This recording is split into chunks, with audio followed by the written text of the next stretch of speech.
There will be nothing like this being. Now look, I just speculated about this universe. This is a translation of our scripture called the Quran. There's a small chapter in the Quran. Okay? Very small chapter. It's called chapter The Purity of Faith. Only 2 lines in English. But look what it describes, what we believe about the Creator. It's asking us, say, He is God, the One, God, the Eternal. He begat not, no one, nor was He begotten. None is comparable to Him. This is what Revelation confirms, our speculation. That there is a God who is one, only, eternal, absolute. He is not born, neither does He give birth. Meaning He is not a father of anyone or a child of anyone, totally unique, independent. And because He's like this, one, eternal, independent, there's nothing comparable to Him. That's what we believe about the Creator. So our intellectual speculation, the scripture confirms.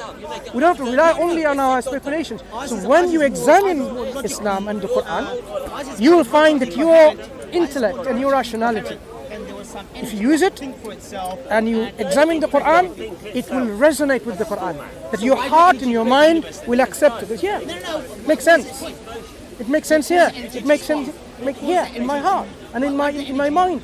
This is exactly what I would expect it to be. So when the Quran describes God, it describes God in a way that you will realize it knows you more than you know yourself.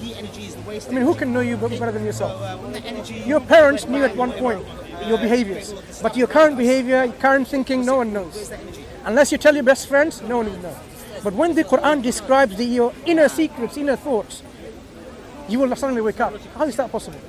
So we invite you, like you're reading and studying every other book that you want to study, when you examine the Quran, study with this thing in mind. If I expect this book to be from the one and only Creator, what do I expect? I expect perfect descriptions of this one and only Creator. I expect this Creator telling me about who I am, where I come from, where am I going, what's going to happen to me if I die, is there life after death? How do I live my life in this life? Is there a particular way I have to live my life, or I'm free to do anything I do? So if you concentrate with this thing in mind, you will see that the Quran, even though you're reading a translation, you will still get this message that the Quran describes to you that your heart and your mind will accept. So if the Quran said, you see, there are people who have taken their own desires as their own God. You reflect around the world and you will see how this is the case.